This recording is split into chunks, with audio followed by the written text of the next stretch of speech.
Rain hit the old brownstone in hard, slanting sheets, rattling the narrow windows and drumming against the patched tin awning over the back steps. Clara Bennett was ankle-deep in freezing water, one hand braced against a cellar shelf and the other clutching a flashlight that kept flickering every time she shook it. Around her, cardboard boxes of donated books were swelling at the corners, the ink on handwritten inventory labels bleeding into soft blue bruises. The smell of damp paper and plaster dust filled her lungs. Somewhere above her, thunder cracked so sharply the entire house seemed to flinch. "Miso," she called, trying to keep her voice steady. "Come on, baby." "This isn't funny," a frightened meow answered from somewhere behind the old boiler. Clara pushed deeper into the water, bit back a yelp when something hard struck her shin and swung the flashlight toward the far wall. The basement window had finally given up. Rainwater was pouring through the broken pane in silver ropes, carrying leaves, grit, and street runoff into the room. It had already swallowed the lowest shelves. Another few minutes, and the small first editions she had spent 2 years collecting for the store's anniversary display would be ruined. Her phone was dead. The power had gone out 20 minutes earlier. The emergency plumber had put her on hold twice and then disconnected. Her landlord was useless, which was almost funny considering the landlord had been her aunt, and the building now belonged to Clara because Aunt June had loved her enough to leave her a bookstore, and not enough to leave her a roof that didn't leak. "Miso." The cat hissed from behind the boiler, followed by the metallic clatter of something falling over. Clara lunged, slipped, caught herself on the edge of a rusted workbench, and came up breathing hard, soaked to the skin. Her braid had half come loose and was sticking to the back of her neck.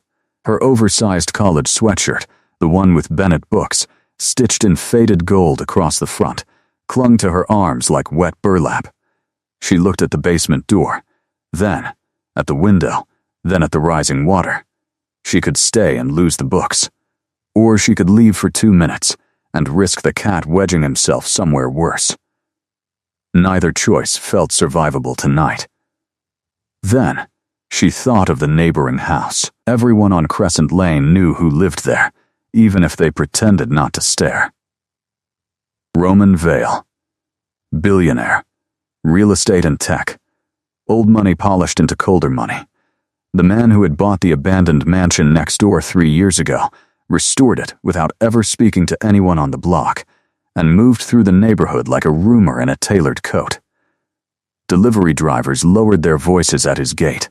Contractors stood straighter when his car pulled up. Children dared one another to ring the bell and run. Clara had lived beside him for 12 days. In that time, she had seen him exactly twice. Once through the iron fence, speaking into an earpiece while a black SUV idled at the curb.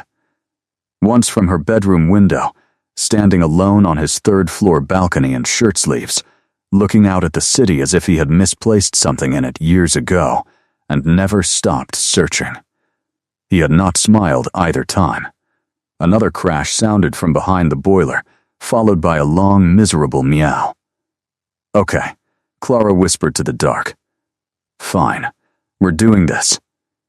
She splashed up the cellar stairs, shoved through the kitchen, and ran out the back door into the storm. The alley between the two houses had become a wind tunnel. Rain slapped her face, her socks soaked through instantly inside her rubber boots. By the time she reached Roman Vale's side entrance, she was shivering so hard her teeth clicked. Light glowed behind frosted glass. He was awake. She pounded once, twice, 3 times. Nothing. She hit the bell and kept her palm there. For one impossible second she considered how insane this looked. A half-drowned bookstore owner banging on a billionaire's door at 2 in the morning because her basement was flooding and her cat had terrible survival instincts.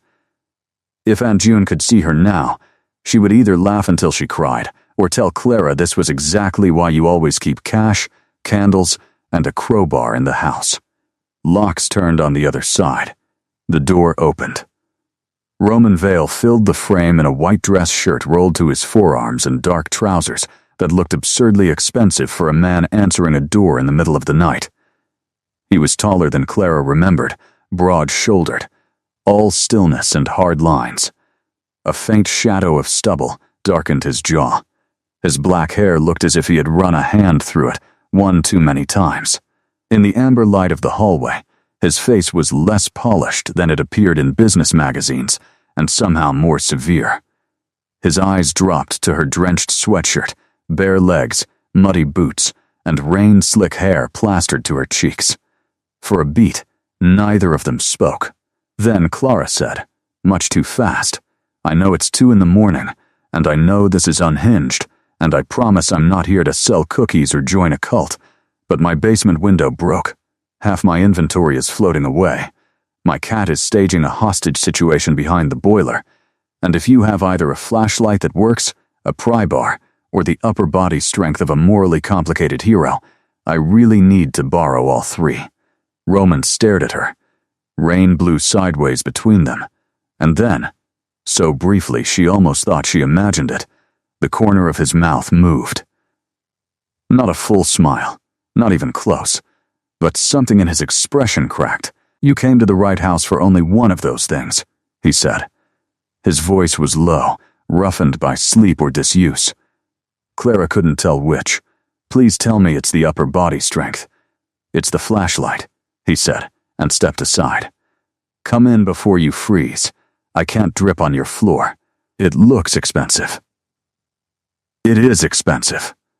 That was not comforting. That ghost of an almost smile appeared again, there and gone. Roman reached behind the door, grabbed a heavy black raincoat from a hook, and draped it over her shoulders before she could protest. It smelled faintly of cedar, and something darker, clean and unfamiliar. He turned, spoke to someone deeper in the house in a calm voice she couldn't catch, then returned with 2 industrial flashlights, a crowbar, and a pair of waterproof gloves. "Show me." He didn't ask whether she could manage alone. He didn't ask why she had not called someone else. He simply locked the door behind him and followed her back into the rain. What Clara did not know, as they crossed the alley under a sky splitting itself open with light, was that Roman Vale had not opened his door to an unexpected visitor in years. He had built his life around distance, around barriers that shut out need before it had a chance to become loss. But in less than 30 seconds, his soaked and breathless new neighbor had brought chaos straight through every defense he had left, and before the night was over, neither of them would leave that basement unchanged. By the time they reached the bookstore kitchen, water had seeped across the cracked tile floor in a shallow, gleaming sheet.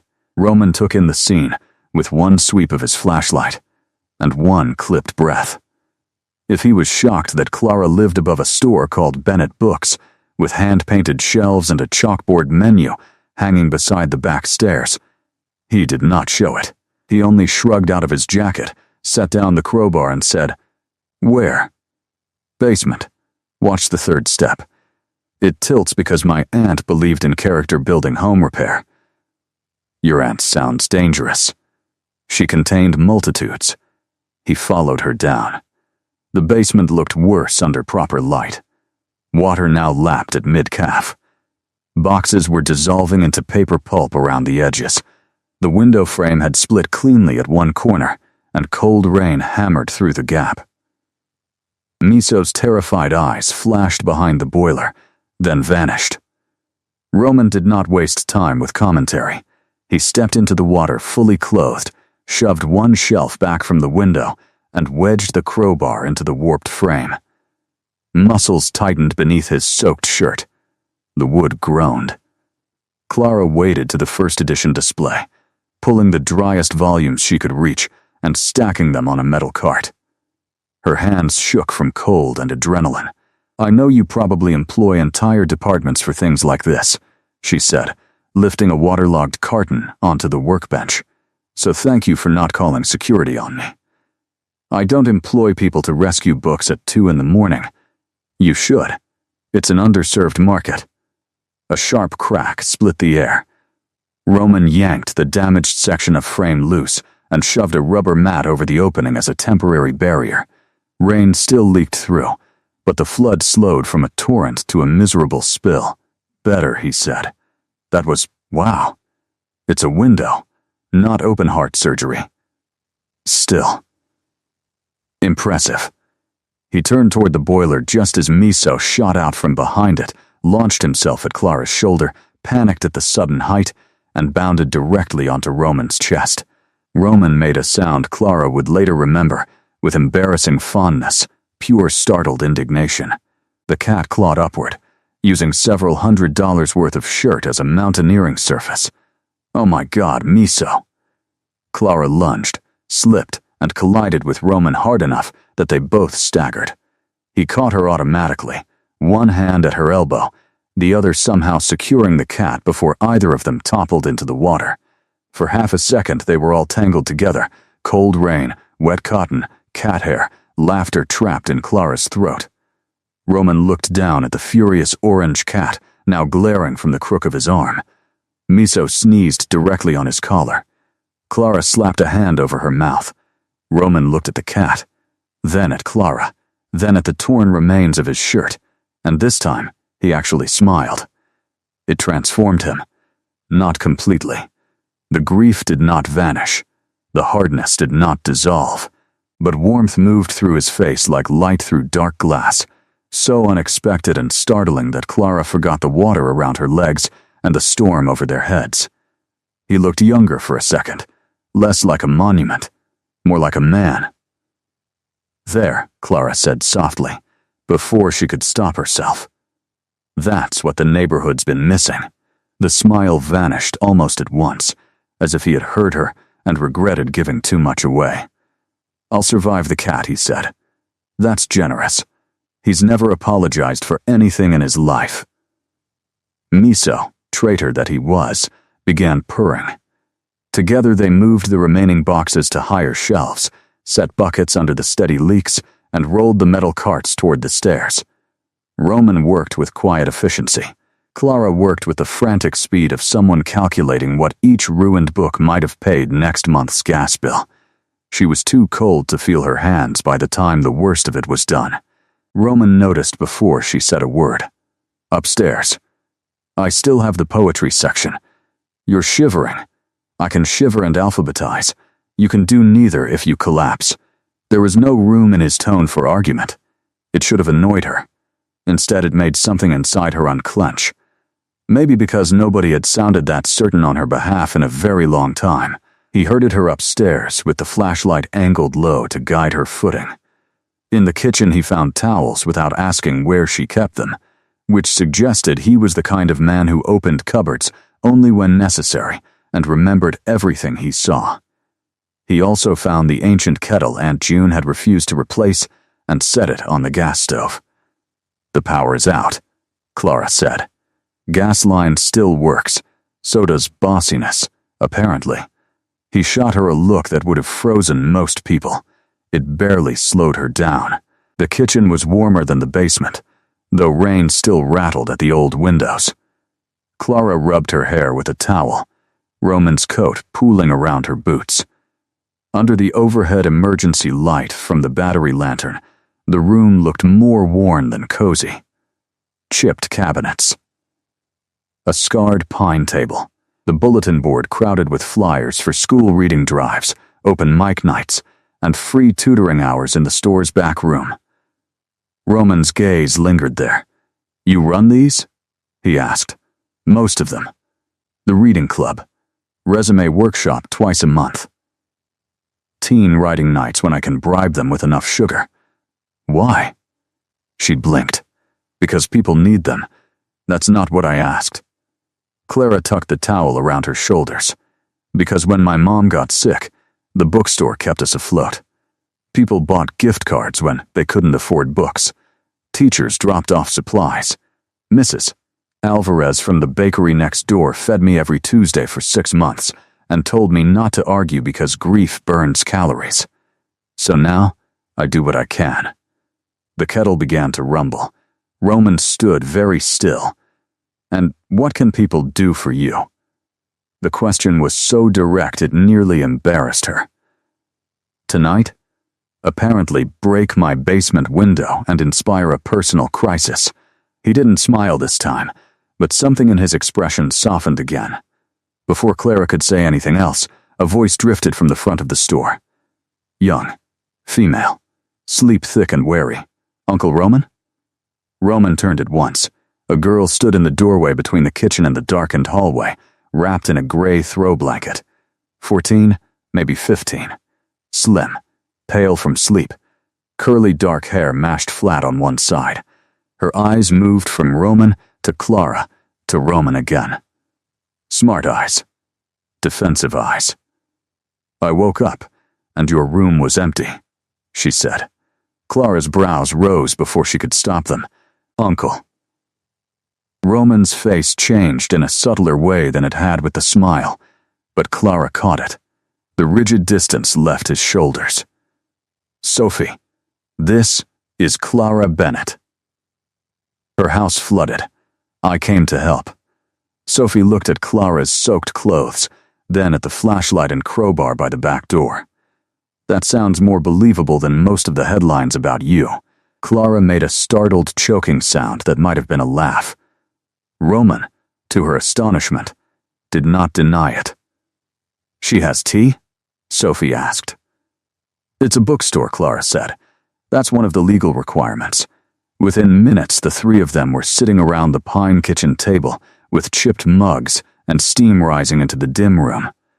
Miso had claimed Roman's lap with the shamelessness of a born opportunist. Sophie hid a smile behind her tea. Outside, the storm continued to tear at the block, but the center of Clara's night had shifted without warning.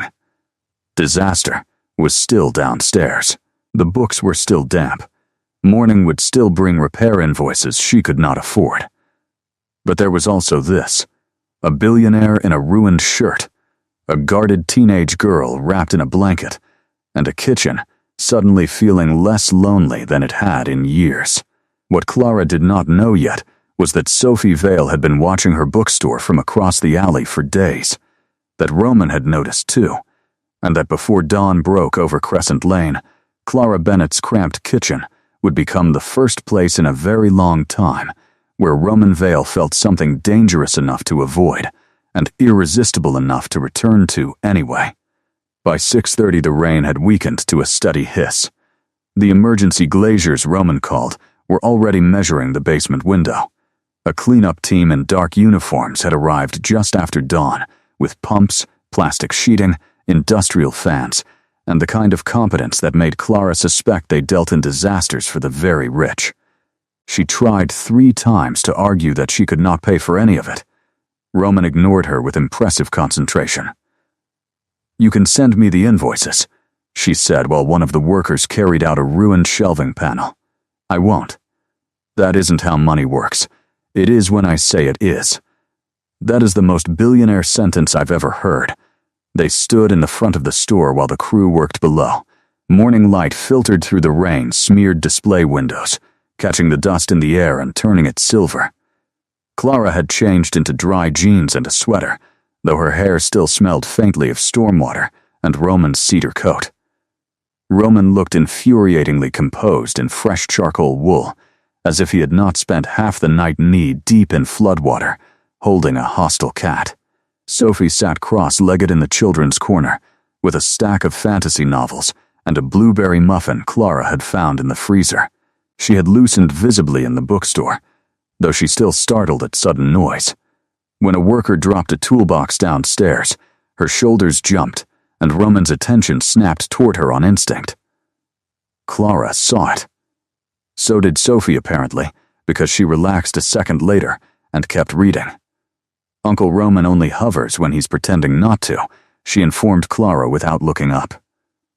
Roman's jaw tightened. Sophie... What? It's true. Clara hid a smile by rearranging a display of used paperbacks. The bell above the front door jingled. Mrs. Alvarez from the bakery next door bustled in carrying 2 foil trays and enough concern to power the block.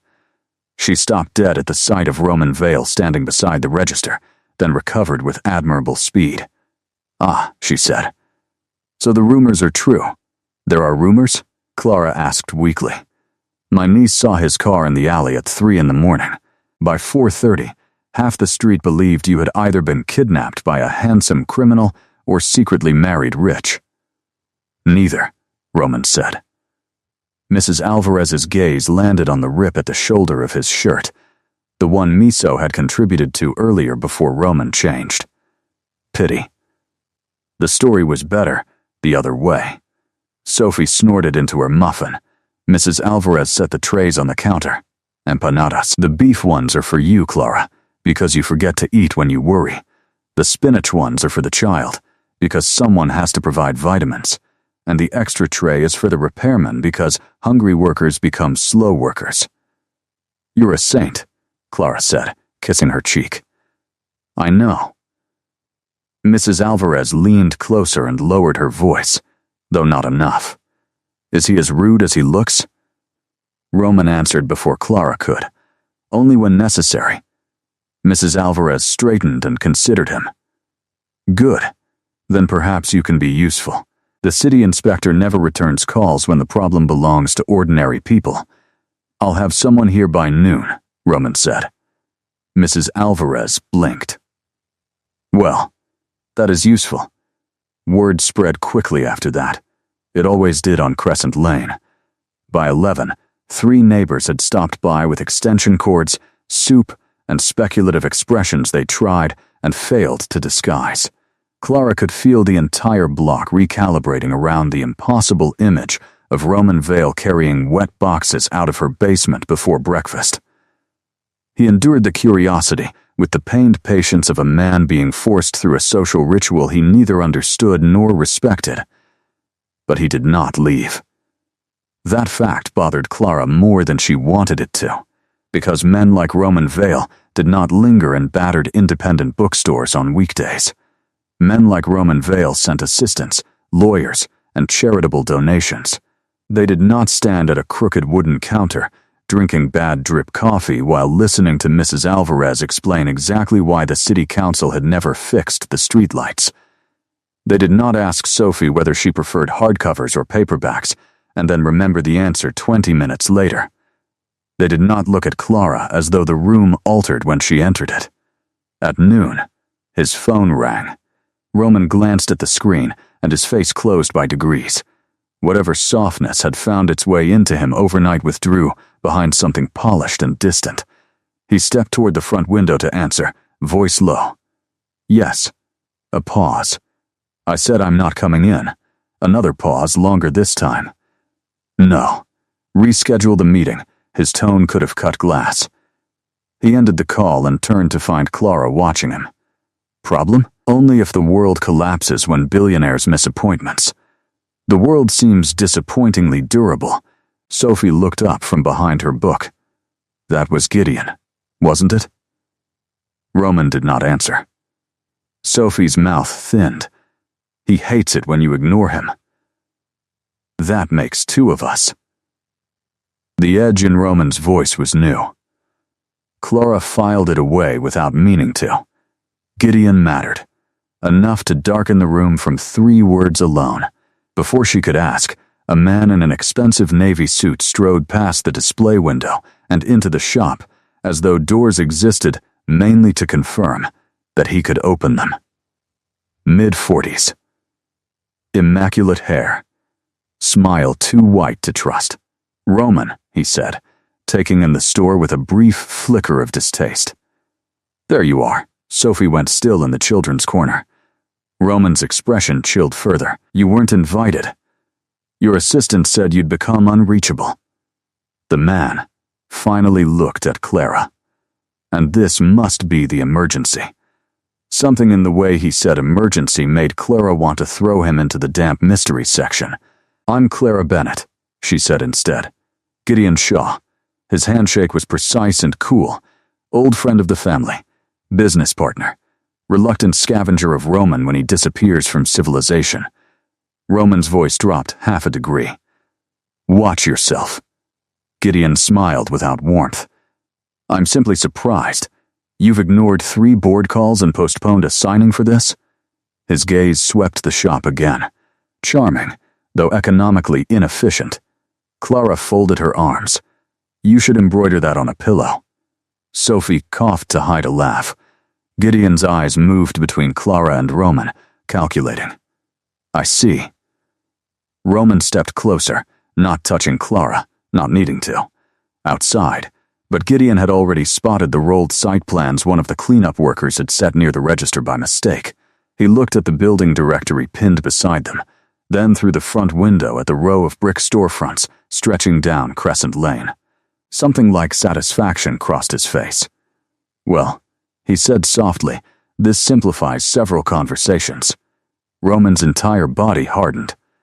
Clara felt it before she understood it. What conversations? She asked. No one answered quickly enough. That was answer enough. Gideon smiled at her with professional regret. I'm sure Roman will explain. And just like that, with rain still whispering at the windows and the smell of coffee and damp paper in the air, the fragile warmth of the morning cracked. Clara looked from Gideon to Roman, and for the first time since she had pounded on his door in the storm, uncertainty slid cold and sharp beneath her ribs. Because whatever business Roman Vale had with Crescent Lane, it was not accidental. And judging by the look on his face, it was also not harmless. Gideon left 2 minutes later after a conversation with Roman that took place in the alley in voices too low to hear and tones too dangerous to mistake. When Roman came back inside, Clara was pretending to reorganize a display she had already straightened twice. Sophie had gone upstairs with her blanket and a novel, which Clara suspected was an act of mercy. Roman stopped at the counter. It's not what you think. Clara kept lining up bookmarks by color. That depends. Was I thinking my new neighbor heroically helped save my basement for reasons that were entirely human, or was I thinking my new neighbor also happens to be planning something with my block and forgot to mention it? He waited a beat before answering. Both are true. She looked up. He did not flinch from the anger in her face. That made it worse. What exactly is true? There have been discussions about acquiring several properties on Crescent Lane. Several? 5 buildings, possibly 7. Her fingers tightened around the cardboard display until it bent. This building? Roman did not lie. Yes, a laugh escaped her, thin and incredulous. That's incredible, Clara. No, really, full marks for timing. You rescue my books at dawn, and by lunch, I learn your company might be trying to buy the floor out from under me. It hasn't moved past preliminary planning. That's supposed to comfort me? It should matter that I'm telling you now. It would have mattered more yesterday. Something shuddered behind his eyes. Clara saw then that the revelation had not been easy for him, which should have made her kinder. It did not. Her store was still damp. Her bank account was still barely surviving. Her entire adult life existed inside these walls, and Roman Vale had walked into it already carrying information that could ruin her. My aunt left me this building with debt I'm still paying off, she said. The reading room upstairs keeps 3 local kids out of trouble after school because their parents work doubles. Mrs. Alvarez uses my back freezer when her bakery compressor acts up. Half the teachers in this neighborhood send students here when they need internet or a quiet place to think.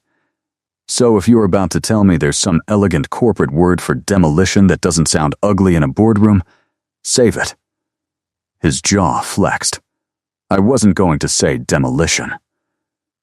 Redevelopment, then. Revitalization. Optimization. You people always have a word that means someone else gets erased. Roman inhaled slowly. That is not what I want. But it's what your company does. A long silence stretched between them. The cleanup crew moved downstairs. A customer tugged once on the locked front door, read the handwritten "closed for repairs" sign, and walked away. Every sound in the store felt unnaturally loud. Finally, Roman said, I bought the empty warehouse at the end of the block 6 months ago. Clara blinked. Why? For a data infrastructure project, secure archive storage, digital preservation, office space. The plan expanded. Into homes and businesses, into adjoining properties that would make the project functional. Functional for whom? His answer came flat. For the board. For investors. For the city, according to the economic projections. And for you? That was the question that landed. Roman looked at her. Truly looked. And for one exposed second she saw how tired he was. Not physically. Somewhere deeper. The kind of exhaustion that calcifies into habit. I don't know anymore, he said. The honesty disarmed her more than any polished defense could have. Clara set the bent cardboard display down carefully. Then, maybe you should figure it out before deciding what the rest of us get to lose. She thought he might argue. He did not. He simply nodded once, as if receiving a verdict he had expected. I'll make sure your building is excluded from any immediate action, he said. My building isn't the point. I know. But she wasn't sure he did. Roman left soon after, called away by the life Gideon Shaw had come to drag him back into. Sophie lingered a minute longer, standing awkwardly by the register with a novel tucked under one arm. He doesn't always explain things well, she said. Clara huffed. That might be the understatement of the century. Sophie almost smiled. He does better than he used to. That's concerning. It should be. Sophie hesitated. He's not. Bad. I didn't say he was. You thought it. Clara opened her mouth, closed it, then sighed. I think he's complicated in a way that's probably expensive. That earned her a real smile. Brief, but real. Sophie glanced toward the alley. For what it's worth, he hasn't missed a board meeting for anyone. Apparently I should embroider that on a pillow too. He'll hate that. Good. After Sophie left, the store felt abruptly larger and emptier. Clara spent the afternoon drying pages under fans, answering worried messages from customers, and ignoring the fact that she kept glancing at the alley whenever a car slowed outside. By evening, Mrs. Alvarez had returned with soup, 2 college volunteers had helped move salvageable inventory upstairs, and the city inspector Roman promised had indeed arrived with suspicious speed. Everything practical improved. Nothing internal did. Because now, Clara knew. Roman Vale had not entered her life as a stranger chosen by chance. His orbit had already touched her block, her building, her future. Maybe he had not planned to become the man who held her cat and smiled in her kitchen. Maybe he had not planned to hear why the reading club mattered. But he had still come carrying power she did not. That night, after locking up, Clara carried a basket of damp linens to the narrow roof deck behind her 3rd-floor apartment. The storm had passed, leaving the city scrubbed clean and restless. Streetlights glowed on wet pavement below. Across the alley, lights burned on the top floor of Roman's house. She should have gone inside. Instead, she stayed by the railing, breathing in the cool air, until a sliding glass door opened opposite her and Roman stepped onto his balcony. Neither spoke at first. Then Clara said, "Do billionaires ever sleep?" "Rarely." "Interesting. Bookstore owners don't either. We should start a support group." Roman leaned one forearm on the iron rail. The city lit one side of his face, shadowed the other. It wasn't personal. She gave a short laugh. That's somehow worse. I know. The quiet between them held. Finally, he said, "My sister loved old neighborhoods. Independent stores, places with names over the door, and owners who remembered birthdays. She would have liked yours." Clara's irritation faltered. "Your sister?" "Ava." He looked out over the rooftops. "She died 4 years ago." Something in the way he said died told Clara not to ask how. "Not yet." "Sophie's mother," she said softly. He nodded. Understanding rearranged a few things at once. The protectiveness, the silence in the house, the teenage girl wrapped in a blanket at dawn, the smile that had looked rusty from disuse. "I'm sorry," Clara said. Roman accepted the words without deflecting them. "After that, I got very good at building efficient things, efficient companies, efficient routines, efficient distance, a humorless exhale. It turns out none of those things are the same as a life." The confession moved through Clara more quietly than she expected. Then, maybe don't bulldoze other people's versions of one. His gaze met hers across the alley. "I said I heard you." She believed he had. She just didn't know if hearing would be enough. What Clara did not know, standing barefoot on a damp roof under a clearing sky, was that Roman had spent the last 4 years mistaking control for survival. He had not smiled because smiling felt like treachery after grief. He had not lingered because attachment looked too much like risk. But the woman across the alley, with wet books and a stubborn mouth, and a talent for saying the exact thing he least wanted to hear, was already making his carefully ordered world feel unstable. And unstable, Roman Vale would soon discover, could be another word for alive. The next 2 weeks rearranged themselves around a pattern neither of them named. Every morning, a black car stopped briefly outside Bennett Books with coffee from the only calf Roman trusted to make tea properly. Every afternoon, Sophie crossed the alley after school and disappeared into the upstairs reading room with homework, headphones, and a stack of novels Clara pretended not to curate specifically for her. 3 evenings out of 5, Roman found some reason to appear. A contractor update, a document requiring signature, a replacement dehumidifier for the storage room, a locksmith he happened to know. By the second week, Clara stopped pretending any of it was accidental. By the third, she had also stopped sending everything back. That should have worried her more.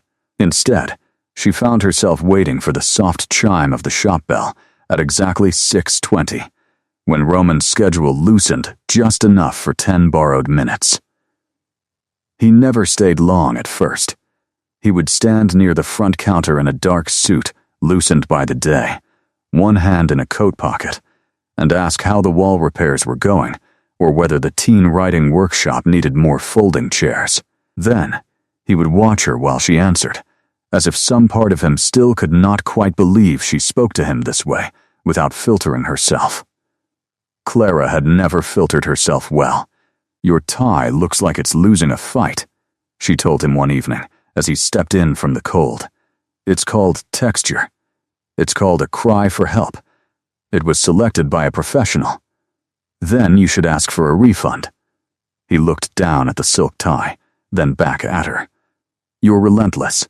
You say that like it's a flaw." Across the room, Sophie hid her face behind a history textbook. Roman noticed and, to Clara's delight, did not bother pretending he hadn't. The neighborhood noticed too. Mrs. Alvarez began sending extra pastries for the quiet one and the expensive one. Mr. Harlan from the corner hardware store took to nodding solemnly whenever Roman passed, as though welcoming him into some unspoken local apprenticeship and becoming less intolerable. 2 high school girls who attended Clara's writing night nearly fainted when Roman carried in a box of new notebooks one Thursday and set them down without ceremony. "Who is that?" one whispered. Clara answered before she thought better of it. A cautionary tale about emotional repression. Roman heard her. The look he gave her should have blistered paint. Clara smiled sweetly and handed out notebooks. But beneath the banter, real things were changing. Roman came late one Tuesday to find Sophie reading aloud to Mr. Keegan, an elderly widower from the building down the street, whose eyesight had deteriorated too badly for him to manage the newspaper on his own. Sophie stumbled over a word, rolled her eyes, corrected herself, and kept going. Mr. Keegan beamed at her as if she had invented language. Roman stood in the doorway longer than usual. Clara, shelving returns nearby, watched his face soften into something unguarded enough to hurt. "She likes it here," he said quietly when Sophie went upstairs for another book. "She likes being useful," Clara said. "People do."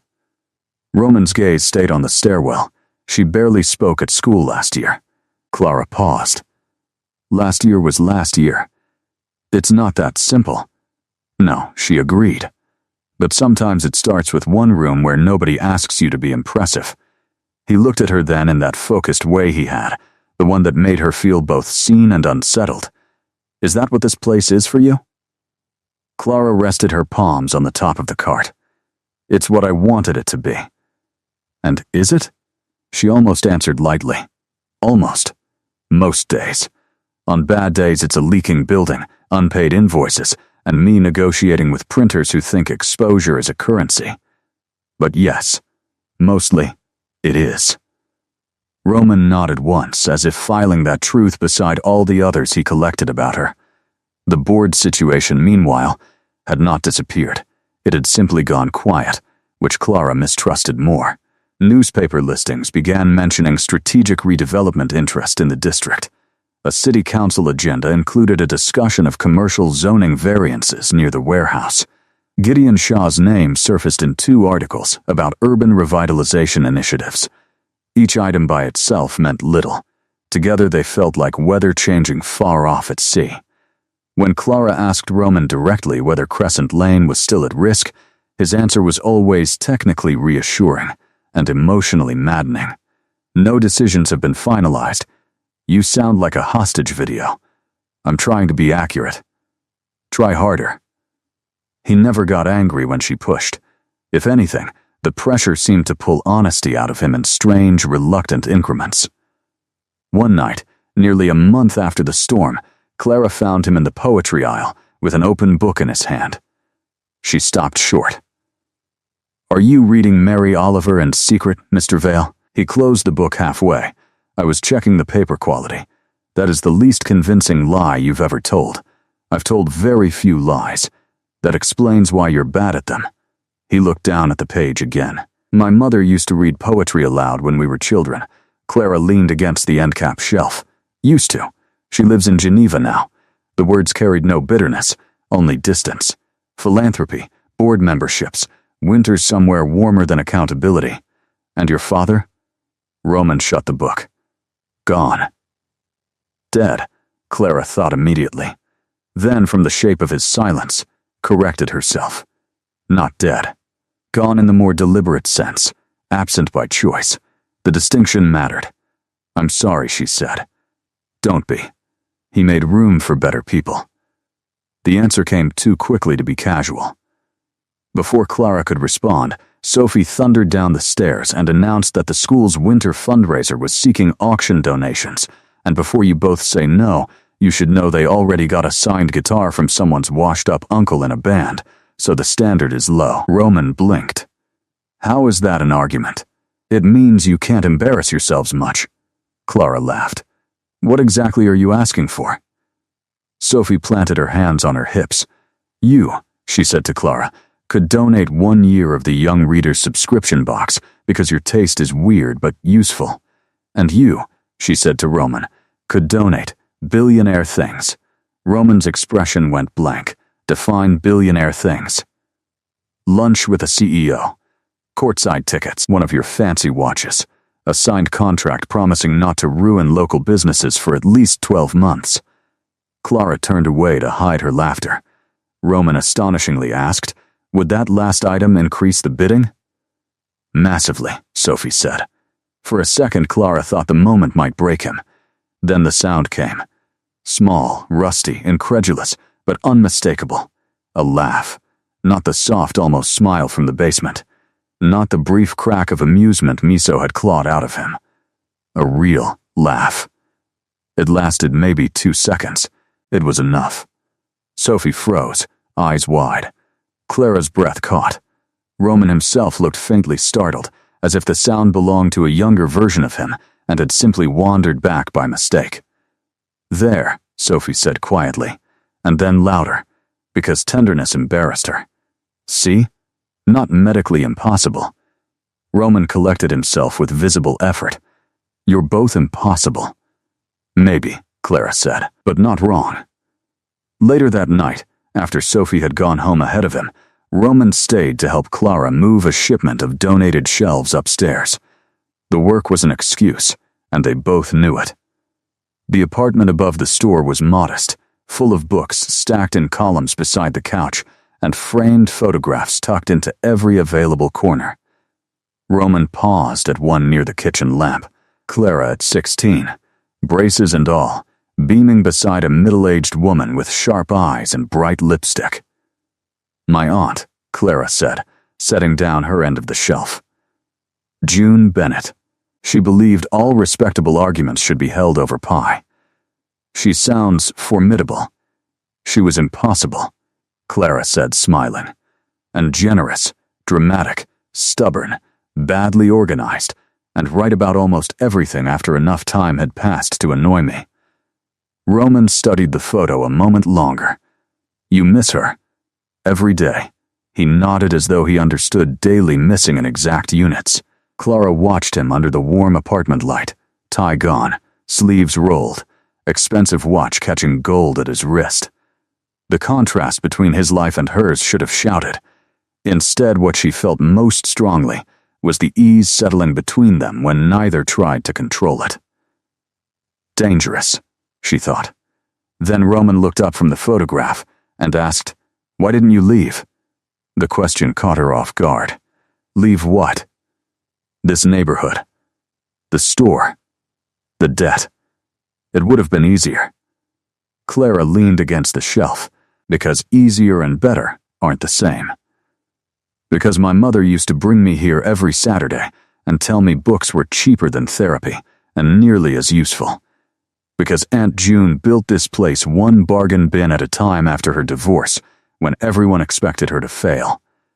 Because some 15-year-old walks in every few weeks, angry at the world, and leaves with a book tucked under their arm and a little less loneliness in their eyes.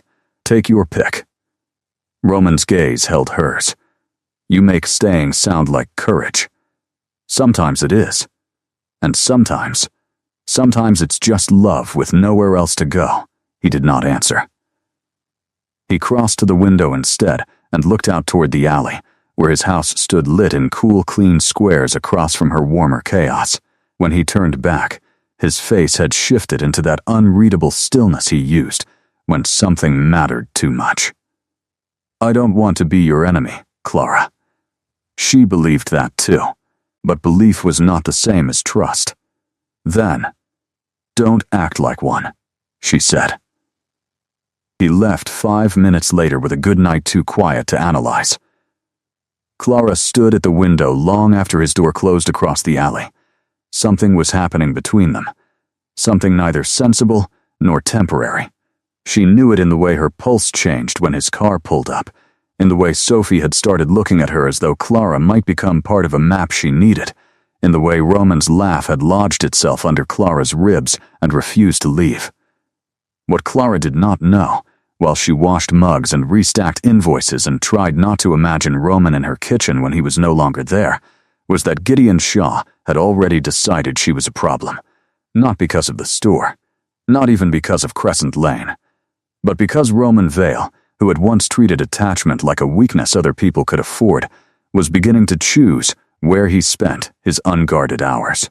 And men like Gideon did not lose influence gracefully. They found pressure points.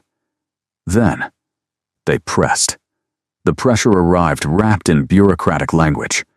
3 days before the school fundraiser, Clara found an official notice taped to Bennett Books' front door, citing unresolved structural concerns, outdated accessibility compliance, and emergency permit issues related to the recent flood repairs.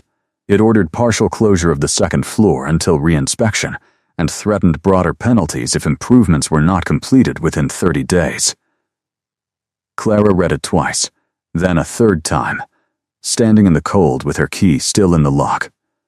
The second floor was the reading room, the workshop space, the tutoring corner, the tiny office where she processed online orders after midnight and paid bills that barely balanced. Closing it even temporarily would gut the programs she ran there. Fixing everything listed on the notice would cost more than she kept in savings on her very best month. By noon, she had called the inspector's office 4 times, left 2 messages, and learned from a tired receptionist that her file had been flagged for rapid compliance review. Which sounded clean and administrative, until Clara noticed the date on the reclassification paperwork, the morning after Gideon Shaw walked into her shop. Coincidence, she told herself. Then she remembered his smile. Not coincidence. Roman arrived just before 1 with his usual coffee and stopped short when he saw the notice spread across the counter beside Clara's calculator, legal pad, and visibly fraying patience. Where did this come from? Oh, good. Maybe you can explain why my reading room has suddenly become a mortal threat to civilization. He read the first page, then the second, his expression darkening by degrees. These violations should have been addressed during the post-flood inspection. They weren't. Because they weren't there? Because apparently the city saved all its concern for the week I made friends with a billionaire. His eyes lifted to hers. This isn't my doing. No, Clara said tightly. But it's adjacent to your orbit, which is beginning to feel like weather again. Roman set the papers down very carefully. I'll make some calls. I don't want a favor. This isn't a favor. If someone accelerated enforcement to pressure you, that's corruption. Clara laughed without humor. Welcome to local business ownership. He moved closer to the counter. Clara. No, listen to me. I know your instinct is to fix things by reaching for the phone and making systems obey. Mine is to survive what they do when nobody important is watching. She swallowed. If I let you swoop in every time, I become exactly what they'll say I am. The woman next to the rich man. The store saved by proximity, not merit. Something hard flashed in his face. Is that what you think I see when I look at you? The directness of it stole a second of her anger. No, she said quietly. That's why this is a problem. Roman exhaled slowly. Then let me help in a way that doesn't erase you. Before Clara could answer, the shop bell rang. Mrs. Alvarez entered, took one look at Clara's face, and set down her pastry box like a woman preparing for war. What happened? Clara passed her the notice. Mrs. Alvarez read 3 lines and barked a laugh sharp enough to cut thread. 30 days? For elevator modifications in a 3-story building with no shaft? Lovely. Perhaps they'd also like her to install a helipad. Roman said, Do you know anyone in the neighborhood association who's dealt with selective enforcement? Mrs. Alvarez glanced between them, instantly understanding more than Clara wanted exposed. Plenty. Why? Because if this is coordinated, I want a record. The next hour became a strategy session fueled by coffee, indignation, and Mrs. Alvarez's spinach pastries. By the end of it, Clara had a list of neighbors who had received similar notices shortly before selling to larger developers, the phone number of a reporter who covered zoning issues, and a deeply annoying sense that Roman was very, very good in a crisis. He did not try to take over. He asked precise questions, wrote things down, and listened when Clara refused shortcuts that would make her look compromised. When she snapped from stress, he let it pass. When she lost track of which invoice matched which contractor, he silently sorted them into categories by date and vendor, and slid them back across the counter in order. I hate that this is attractive, she muttered. What is? Competence. Roman did not look up from the paperwork. You should raise your standards. Mrs. Alvarez covered her laugh with a cough. By late afternoon, Sophie arrived from school, absorbed the atmosphere in one glance, and said, Who are we destroying? No one, Roman said. Yet, Clara corrected. Sophie dropped her backpack and joined them at the counter. If this is because of Gideon, I hope his socks are always damp. Roman's hand stilled on the papers. You don't need to involve yourself. I already am involved, Sophie said. You just like pretending I'm not. The words landed harder than the room allowed for. Clara looked away, suddenly fascinated by the pastry box. Roman's face changed, less like anger, more like a door opening onto an older hurt. Sophie seemed to realize she had gone too far at the same moment. She crossed her arms and stared at the floor. Whatever. Clara stepped in before the silence could calcify. Hey. I need someone smart and slightly ruthless to help me write an email to a reporter. Interested? Sophie looked up, wary and grateful at once. Slightly ruthless? Fine. Deeply. That got a ghost of a smile from the girl and a soft, unreadable look from Roman. After closing, the three of them ate takeout noodles on the floor of the second-story reading room because the tables were stacked for inspection photos. Rain tapped gently at the repaired windows. The city glowed beyond the glass. Clara read out possible subject lines for the reporter email, while Sophie rejected each one with the severity of a tiny editor. Too dramatic. It is dramatic. Exactly. Which means you can't sound like it. Roman listened, occasionally offering one-line suggestions so practical they irritated Clara by being useful. Use dates. I am using dates. Use fewer adjectives. I need those adjectives. You do not. You're emotionally anti-adjective, and yet I remain understandable. Debatable. Sophie grinned into her noodles. For one suspended stretch of time, the permits and pressure and threat outside the room receded. Clara felt it sharply, almost painfully, the shape of an ordinary evening that should not have become precious so quickly. Roman on the floor in a perfectly cut black coat, tie abandoned, eating takeout from a paper carton because Sophie had insisted there was no point being rich if you couldn't occasionally ignore furniture. Sophie arguing about email punctuation with the intensity of a trial lawyer. Miso asleep on Roman's shoe like he had always belonged there. It looked too much like something that could be lost. Later, after Sophie went upstairs to choose a book for Mr. Keegan, Roman stayed behind while Clara stacked the empty cartons. You were right, he said. Clara glanced over. About? Selective enforcement. I had someone discreet review the filing history. Your case was escalated through a private office, tied to a consultancy Gideon uses for civic outreach. Her stomach dropped. Can you prove it? Not yet. But enough to know, yes. She sat back on her heels. Why? Roman's mouth flattened. Because pressure is cheaper than negotiation. If businesses panic, they sell. And if I panic? I don't think you do. Clara looked at him. You say that like you admire it. I do. The answer came too simply to dismiss. Something warmer and more dangerous rushed in behind it. Clara stood too fast, carton in hand. You can't keep saying things like that. His gaze lifted, steady. Why not? Because the situation is already complicated. It was complicated the night you showed up at my door looking like a shipwreck with opinions. Despite herself, she laughed. That is an outrageous description. It's accurate. No, accurate would be resourceful local bookseller heroically preserving literature in extreme conditions.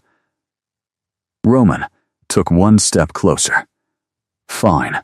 Resourceful local bookseller heroically preserving literature in extreme conditions. The room grew smaller. Clara could hear the rain again, the soft thud of Sophie moving upstairs, the impossible steadiness of Roman's breathing. He was close enough now that she could see the tiny white scar near his chin she had not noticed before. Close enough that the air between them felt chosen. Roman, she said, and his name came out quieter than intended. He looked at her mouth. That was when the front door downstairs banged open. They jumped apart at once. A voice carried upward from the store, male and loud and unfamiliar. Bennett? You in here? Clara closed her eyes briefly. Of course. Roman's expression shuddered so fast it almost felt rehearsed. They went downstairs to find a local councilman Clara had been trying to avoid for months, standing beneath the register lamp, with two men in expensive coats, and a smile meant for cameras. He launched into a speech about community partnerships and modernizing historic districts before Clara had fully reached the bottom step. Roman stood beside her, once again, all polished distance. By the time the men left 10 minutes later, Clara had 3 glossy brochures for a revitalized Crescent Lane corridor, a request for a meeting with the council office, and a new certainty hardening in her bones. This was not random pressure anymore. It was a campaign. And whether Roman wanted to be or not, he stood in the center of it. What Clara did not know, watching the councilman's car disappear into traffic while Roman's face returned to stone beside her, was that Gideon had made his next move hours earlier. A leak had been sent to a business columnist. A photograph had been cued for publication. And by morning, Clara Bennett would learn exactly how ruthless powerful men became when persuasion failed and scandal offered a cleaner tool. The photo hit just after 7. Clara saw it first because Mrs. Alvarez texted the link with 3 furious emojis and the message, "I will personally set fire to a newspaper." The article sat behind a tasteful headline about civic renewal and private influence, but the image did the real work. It showed Roman on the floor of the reading room 2 nights earlier, tie undone, leaning toward Clara over a spread of permit notices. Clara was laughing at something outside the frame. Roman was looking at her with an expression no stranger would mistake. The article called her a local business owner under consideration for favorable redevelopment terms. It suggested an undisclosed personal relationship with the developer whose companies held interests in the district. It did not outright accuse her of trading access for protection. It did not need to. The implication was cleaner than any lie. By 8:30, 3 customers had canceled standing orders until things became clearer. By 9, someone had scrawled "gold digger" in black marker on the side alley brick. By 10, the reporter Clara had contacted about zoning abuse emailed to ask whether she wanted to comment on the conflict of interest angle. Clara read the message 3 times before fury burned through humiliation hard enough to keep her upright. When Roman arrived, she was on a step stool scrubbing at the alley wall with solvent and a wire brush. The word had smeared into a wider stain, which somehow made it until it looked less like an accusation and more like a wound. Roman took the brush gently from her hand before the metal bristle snapped. "Come inside." "No." "Clara." I said no. She straightened so quickly she nearly missed the step stool rung. Solvent stung the raw skin across her knuckles. "You don't get to show up calm. Not today." He did not reach for her again. That, somehow, made it worse. He simply stood there in a dark coat with rain still caught in his hair, looking at the word on the wall as if he could reverse the last 12 hours by force of will. "I didn't know the article was coming," he said. "I believe you." His eyes lifted to hers, surprised by the answer. "That doesn't help," Clara went on. "I also believe a tiger doesn't personally schedule every hunt. It still matters that I'm standing in its territory." A muscle worked in his jaw. This was Gideon. Probably. Maybe. One of his consultants. A councilman with a hobby. A columnist who likes implication better than truth. Pick any of them. The point is that they had something to use, because you and I, she broke off, furious at herself for not having a cleaner word. Because this became visible. Roman looked past her shoulder into the alley, where a few neighbors were pretending not to watch from their windows. His voice dropped. "Then, let me answer it publicly." "With what? A statement from your office saying the local bookseller is very honorable and absolutely not sleeping her way through a zoning dispute?" He flinched. Tiny. Real. Clara hated that she saw it. "I would never phrase it that way. Your restraint is inspiring." He took a breath, then another, visibly mastering whatever came easiest to him when the ground shifted. Control. Stillness. Distance. "What do you need from me right now?" The question should have softened her. Instead, it cracked something open. "I need my life not to become a lesson in what happens when powerful people notice you," she said. "I need customers to stop looking at me like they're trying to decide what I cost. I need this block not to become a cautionary tale about integrity versus capital. And I need you to understand that even if you are not the one holding the knife, your hand is on the room." Silence. Traffic hissed at the far end of the street. Somewhere, a delivery truck banged shut. Roman's face had gone almost unnaturally calm. "I understand," he said at last. "No," Clara said quietly. "I think you're beginning to." She took the brush back from him, set it down on the stoop, and stepped around him toward the shop door. He moved aside immediately. Of course he did. He was never the kind of man who blocked a path. He was the kind who altered all the roads around it. "Clara," he said before she could go in. She stopped with her hand on the knob, but didn't turn. "I'm going to fix what I can." "That," she said without looking back, "is exactly what frightens me." Inside, the store smelled of wet coats, old paper, and bruised pride. Mrs. Alvarez was behind the register with the expression of a woman prepared to stab rumor in the eye. Sophie stood near the front display, pale with contained fury. She must have come in through the alley and seen the graffiti before Roman arrived. The protective look she shot Clara was so sharp and immediate that it nearly undid her. "I told the after-school group not to come up yet," Sophie said. "I thought maybe you'd want a minute." Clara swallowed. "Thank you." Mrs. Alvarez slapped the folded newspaper on the counter. "I have called 3 people and frightened 2 of them.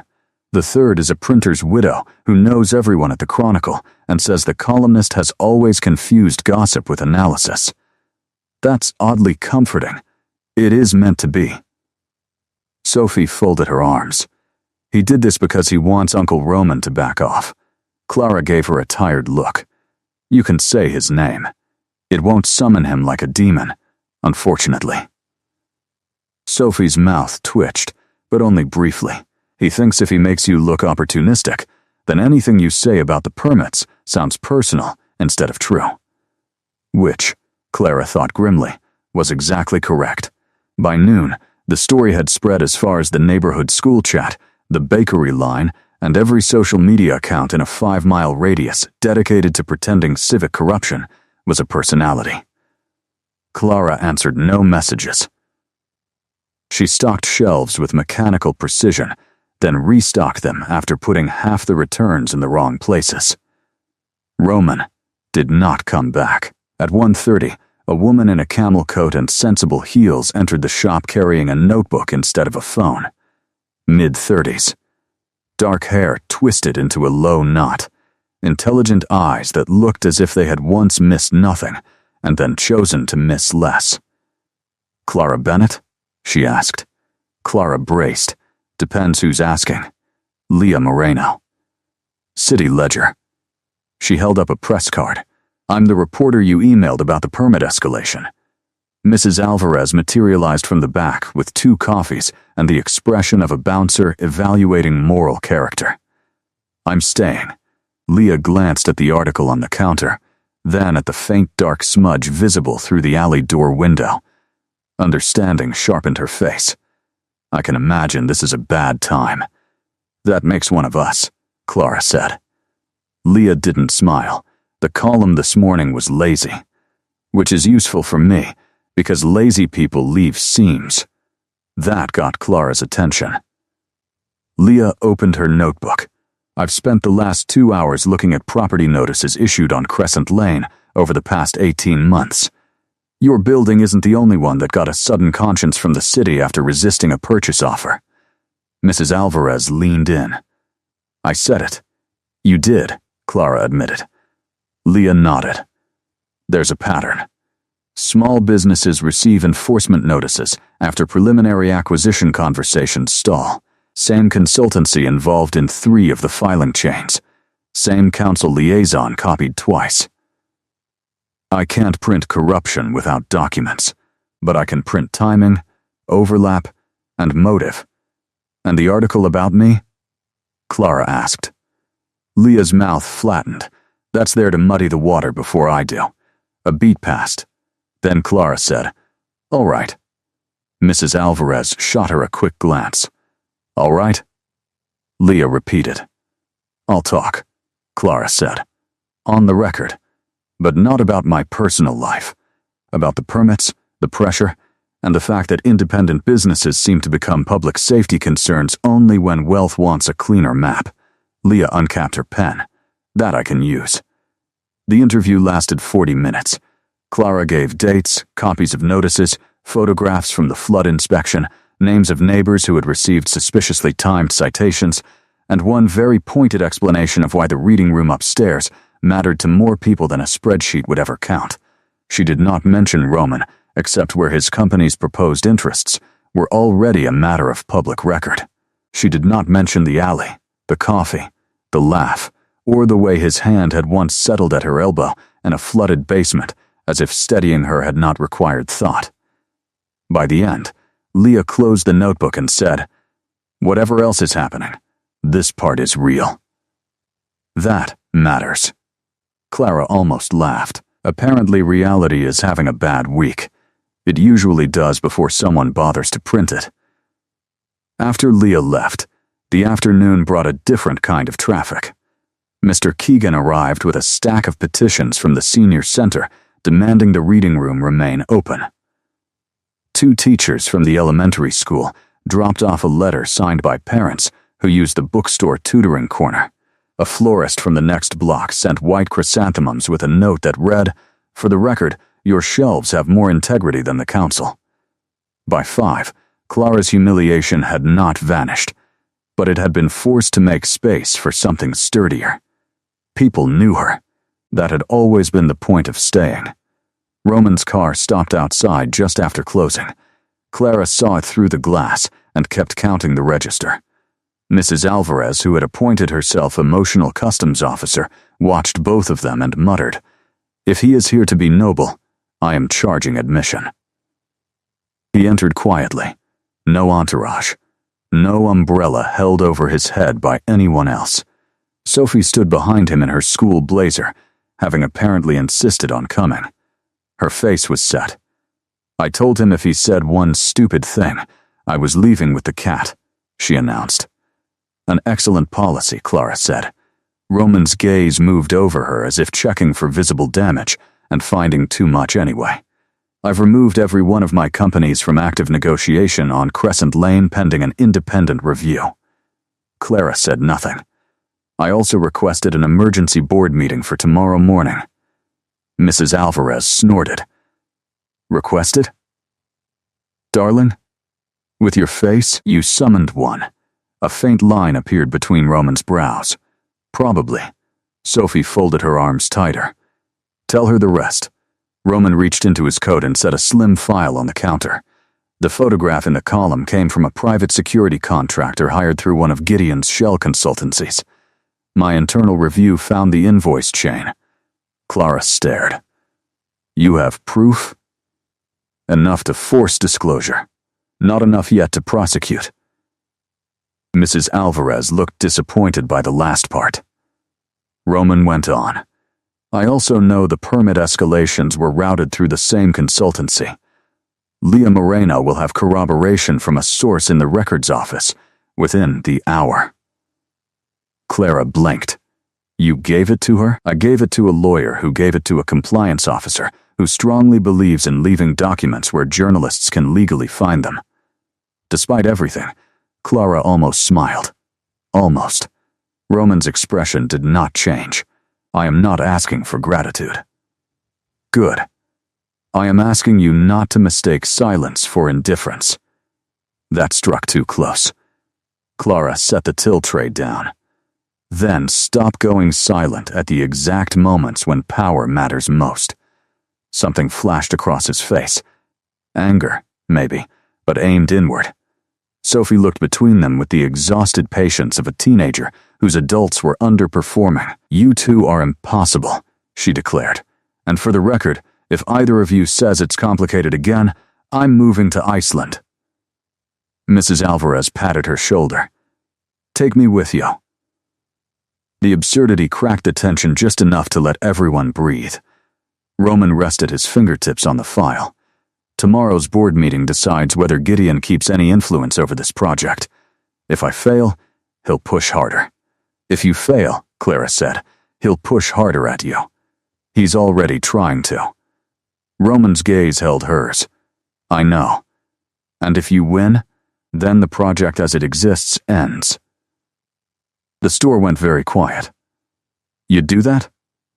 Clara asked before she could stop herself. His answer was immediate. Yes. For me? No. He paused. For what should have been obvious before I met you. That was worse. Somehow. Better. More dangerous. Clara looked away first. Sophie, perhaps sensing that another second of direct eye contact might ignite half the room, dragged the petition stack toward herself. Right. So tomorrow I'm skipping first period.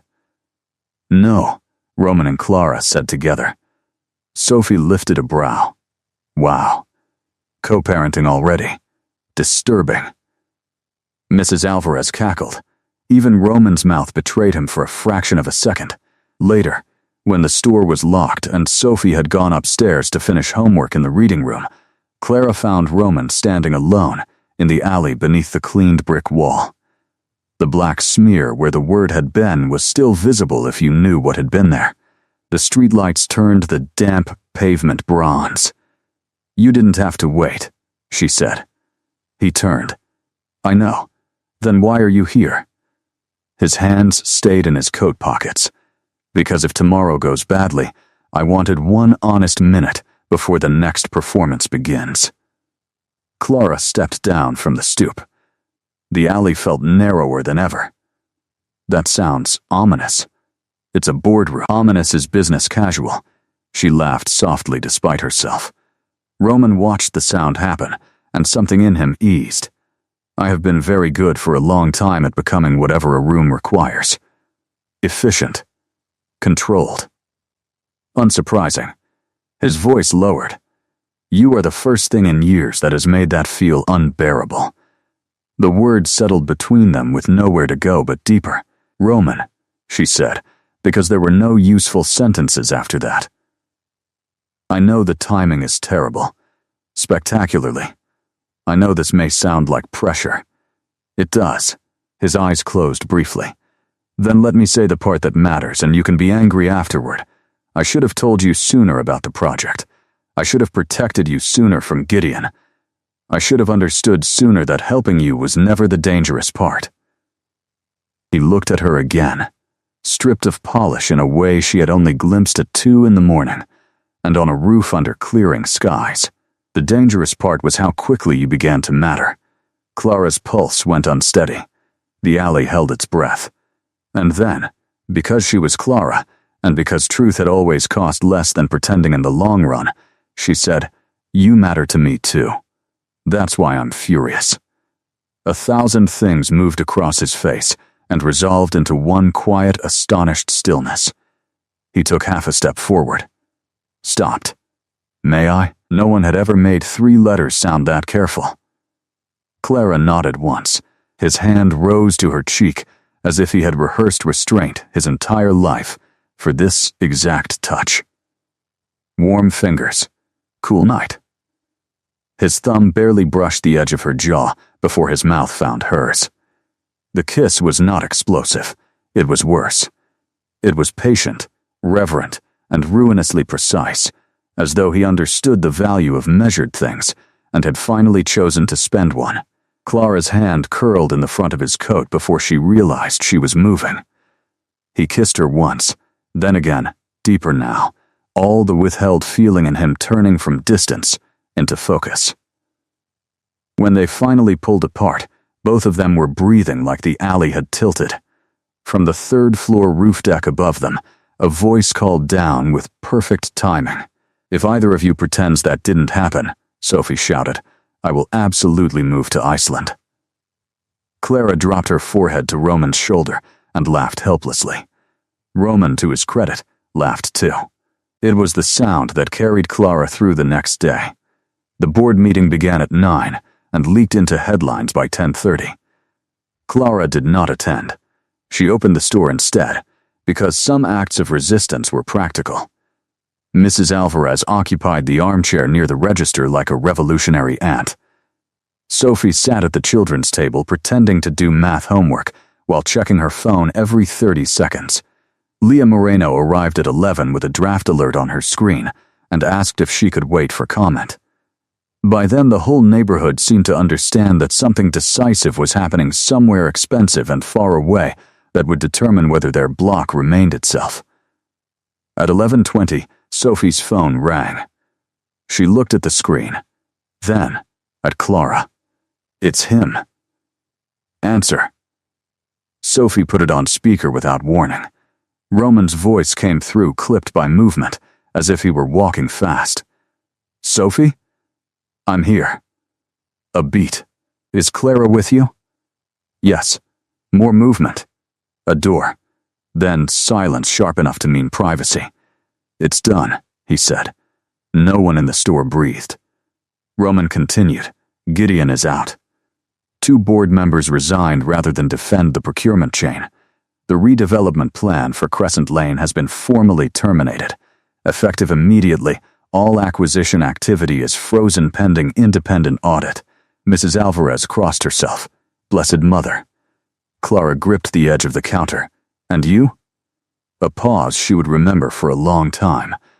I resigned as acting project lead before anyone could call it strategy. Sophie's head snapped up. You what? It was necessary. For optics? Clara asked. For honesty. The words settled warm and dangerous through her. He went on. I'm on my way there now. Leah Moreno will have the documents within minutes. I'd rather tell you in person what comes next. What comes next? Sophie repeated. Roman exhaled, and Clara could hear the fatigue in it now. The cost. I'm hoping you don't both hate me by the time I arrive. We'll assess, Sophie said briskly, though her eyes were bright. Roman came in 12 minutes later to a full shop. Leah had already published. So had 3 other outlets. The story spread faster than scandal ever did, because this time documents supported the drama. Consulting invoices, escalated permit chains, the surveillance payment tied to the leaked photograph. One council aide's beautifully self-incriminating message about softening local resistance through reputational ambiguity. Gideon Shaw's name was everywhere, usually beside the word pressure. Roman stood just inside the door, while customers and neighbors pretended not to stare. For once, he looked like a man who had lost something heavy and found air in the space it left. Tired, yes. More open than Clara had ever seen him. He crossed the shop toward her, each step making the room feel a little less noisy. Leah clicked off her phone recorder. For what it's worth, that was an elegant demolition. Roman's mouth twitched. I was advised to use fewer adjectives. Clara stared at him. You really resigned? I really did. Why? He reached into the inner pocket of his coat and took out a folded document. Not a contract. Not a purchase agreement. An architectural rendering. Matte and simple. The kind planners used when they wanted a future to look gentle before it became expensive. He set it on the counter between them. Clara looked down. It showed the warehouse at the end of Crescent Lane restored, not enlarged. Ground floor public reading hall. Community archive. Classrooms. Digital media lab. Rooftop garden. On the corner nearest the street, a modest plaque labeled Bennett Community Center Partnership Proposal. She looked up sharply. Roman's voice was low enough for only those closest to hear. This is the version Ava wanted when we first discussed doing something with the warehouse before she died. Public space. Preservation. Local control. I let that plan become something colder after she was gone, because efficiency looked easier than grief. His eyes did not leave Clara's. I'm done calling that wisdom. The shop had gone utterly still. I don't understand, Clara said. It means, Roman said, that if the neighborhood wants it, I will fund the restoration of the warehouse into a community trust with independent local governance. No acquisitions. No forced sales. No ownership transfer of existing homes or businesses. Bennett Books remains Bennett Books. A beat. And if the neighborhood doesn't want anything from me, I will walk away and accept that too. Mrs. Alvarez whispered something in Spanish that sounded impressed and suspicious at the same time. Clara looked back at the rendering. Classrooms, archives, teen space, event hall. The kind of place Aunt June would have argued about loudly and then helped paint herself. You're offering this because of me, she said quietly. I'm offering this because you reminded me what institutions are for, he replied. The fact that it also matters to me what you think is no longer something I intend to hide. There it was, not a declaration hurled dramatically across a ballroom. Something harder, cleaner, chosen in daylight. Sophie stepped between them, looked at the rendering and said, if there isn't a proper teen room with terrible beanbags, I'm vetoing the entire thing. The tension broke like glass under warmth. Laughter moved through the shop in a relieved wave. Clara's eyes burned unexpectedly. I'm not going to let you buy absolution. Roman's answer was immediate. Good. I mean it. So do I. She searched his face for performance and found none. Only exhaustion, hope, and the terrible steadiness of a man who had finally stopped outsourcing his courage. Then if this happens, she said, it happens with public meetings, neighborhood votes, and Mrs. Alvarez being legally permitted to terrorize your consultants. Mrs. Alvarez lifted a hand. I was born ready. Roman gave a small nod. Agreed. And the trust board includes educators, local owners, one teen representative, Sophie pointed at herself. Correct. And no secret clauses written by men who think revitalization means better coffee and fewer poor people. Also agreed. Clara let out a breath she felt she had been holding since the storm. All right. Not forgiveness. Not yet. But a door opening. Roman seemed to understand the distinction perfectly. All right, he echoed. The next month belonged to meetings. Public, loud, messy, necessary meetings. Clara moderated the first one because no one else could make the room quiet and furious at the same time. Mrs. Alvarez interrogated 2 architects into visible repentance over bathroom placement. Mr. Keegan demanded larger print signage in every proposal. Sophie designed a survey for neighborhood teenagers and bullied adults into taking it seriously. Leah Moreno attended with the patient interest of a reporter who had accidentally wandered into a better story than the one she came for. Roman came to every session. Not at the front. Not at the center. He sat in the 3rd row, answered questions when asked, accepted criticism without rebuttal, and wrote things down. The neighborhood watched him the way people watch weather that once broke windows and now arrives carrying lumber. Useful, possibly sincere, not yet fully trusted. Clara watched him too. She watched him kneel in a wool coat to help a 7-year-old find a dropped marker, watched him listen while a retired school librarian explained why archives were wasted on people who loved aesthetic more than access. Watched him sit through 3 straight hours of debate about elevator placement without once checking out of the room. Watched him laugh, more often now, still unexpectedly, as if joy had to relearn the route. Trust did not return all at once. It arrived in layers. The first layer was action. The project documentation transferred to an independent legal team. The warehouse funding moved into a restricted trust that Roman could not reclaim at whim. Gideon Shaw quietly left 2 boards and loudly hired lawyers. The counsel aide resigned before being asked. The columnist who wrote the original piece published a correction that read like it had been dragged out through broken glass. The second layer was Sophie. She spent more evenings at Clara's apartment, ostensibly for tutoring, and actually because the bookstore had become her safest geography. She told Clara about panic attacks she called glitches, because medical language felt too exposed. Clara told her about surviving debt one spreadsheet and one ridiculous bakery tab at a time. Roman never interfered, though once Clara walked into the kitchen and found him standing very still while Sophie argued passionately that fantasy novels counted as emotional preparedness. The look on his face was half wonder, half grief, like he was watching life regrow in terrain he had written off as scorched. The third layer was quieter. It lived in the evenings after committee meetings, when Roman would stay to stack chairs. In the cups of tea he began making, without asking where she kept anything. In the way he learned which lamp in Clara's apartment buzzed when it was tired, and changed the bulb before she noticed. In the night he found her asleep at the kitchen table over grant applications, tucked a blanket around her shoulders, and then stood there long enough that she woke just enough to catch the tenderness before he smoothed it into composure. "You know," she murmured, voice thick with sleep. "For someone who avoided attachment like a tax audit, you're getting suspiciously domestic." His mouth curved. "You are awake." "Unfortunately for your reputation," he brushed a strand of hair from her forehead.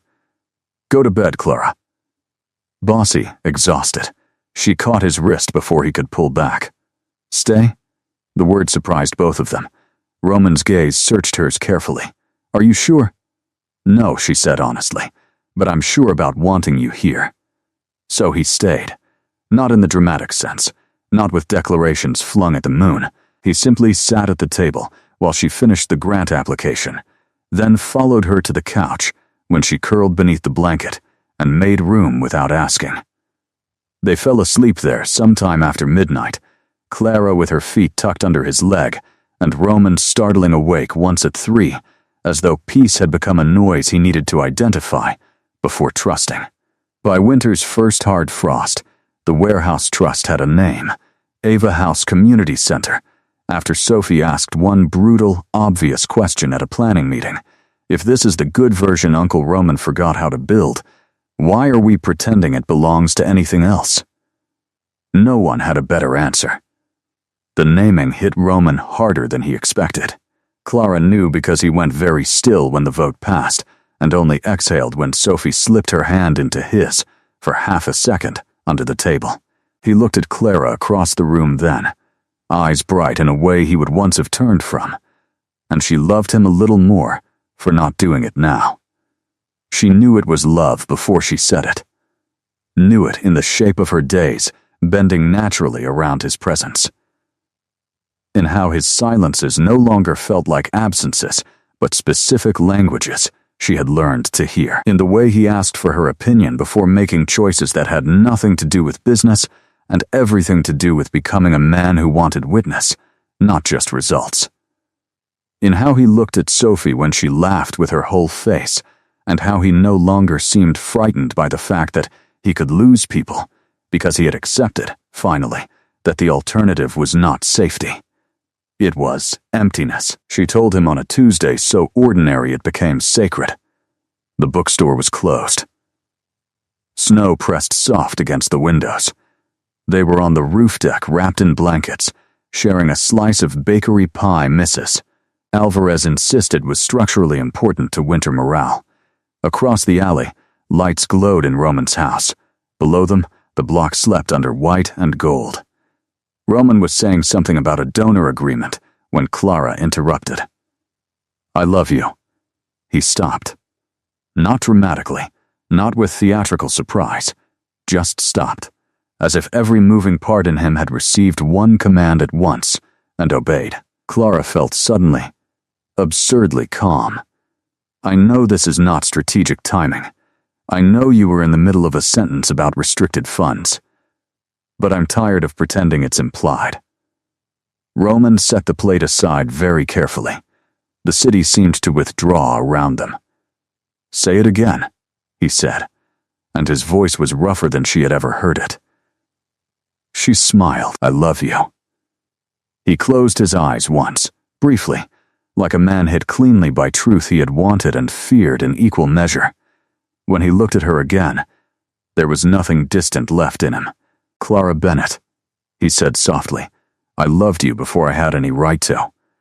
I think I began in that basement somewhere between the broken window and the cat assault. I was only arrogant enough to believe I could keep calling it concern." His hand came up to cradle the side of her neck, warm despite the cold air. I love you. I love your impossible bookstore, your terrifying honesty, your habit of feeding everyone else before yourself, and the way you make every room I enter tell the truth. She laughed, because crying would have made the pie situation unmanageable. Then she kissed him, and the snow kept falling, and for once the future did not feel like a threat requiring management. It felt like weather worth stepping into. By spring, Ava House opened its first floor. The reading hall filled before noon. Children ran between the shelves with the bright irresponsibility of being wanted. Teenagers occupied the media lab as if they had personally invented it. Mr. Keegan held court in the sunlight near the large print section. Mrs. Alvarez declared the event under-catered and solved the problem with 7 trays of food. Leah Moreno wrote a piece so unexpectedly tender that half the city pretended to have always valued neighborhood institutions. Gideon Shaw sent no flowers. Bennett Books remained exactly where it belonged, its sign freshly repainted, but its soul unchanged. The reading room upstairs reopened with better lighting, sturdier shelves, and a coffee stain on one corner desk Sophie insisted should remain because sanitized spaces have no memory. Clara took over as chair of the trust board after trying unsuccessfully to refuse. Roman joined only as a non-voting advisor, with strict instructions not to billionaire the place into absurdity. He mostly obeyed. On the morning of the grand opening, Clara stood outside the bookstore tying blue ribbon around a basket of flyers when she heard laughter behind her. Real laughter. Easy, familiar now. She turned. Roman was in shirt sleeves carrying a box of children's books toward Ava House, while Sophie walked beside him, reading the titles aloud in a terrible dramatic voice. Miso sat in the bookstore window like a petty orange emperor. The whole block was awake. Alive. Still itself. Roman saw Clara watching and came toward her, sunlight on his face, no armor left that she had not already learned how to touch. "What?" he asked. She shook her head, smiling. "Nothing. Just thinking the neighborhood was right. That's a dangerous habit. That it needed this," she said, "and that it was missing your smile." He looked almost embarrassed, which on Roman Vale read as mortal vulnerability. "I smile. You do now." He leaned down and kissed her quickly, warmly, in full view of the street. Across the sidewalk, Mrs. Alvarez made a triumphant noise as if collecting on a prophecy. Sophie passed them carrying the box and said, "Please keep the public romance to a medically tolerable level. We have an opening in 10 minutes. Roman straightened. "You say romance like it's contagious." "It is," Sophie replied, "and this neighborhood already has enough excitement." Clara laughed and took one side of the box from her. The 3 of them crossed the street together toward the new center, toward the noise and warmth and ordinary chaos waiting inside. Years later, people would still tell the story badly at first. They would say the cold billionaire fell for the bookstore owner next door. They would say she changed him. They would say he saved her shop. Those versions were simpler. Cleaner, easier to repeat over coffee or at the bakery counter. The truer version was less convenient and much better. A storm broke a window. A woman who had spent her life choosing people over ease knocked on the wrong door at the perfect hour. A man who had mistaken distance for strength opened it. And because neither of them turned away after seeing the damage the other carried, an entire block kept its name. A teenage girl got back a future she could trust. A dead sister's better idea became brick and light. And a man who had not smiled in years learned that love was not the opposite of grief. It was what made grief worth surviving. And on certain winter nights, when rain tapped softly at the repaired glass, and the lights of Bennett Books glowed gold across the alley, Roman Vale would still pause at Clara's door before going in. Just for a second, just long enough to remember the first knock. Then he would smile and open it anyway.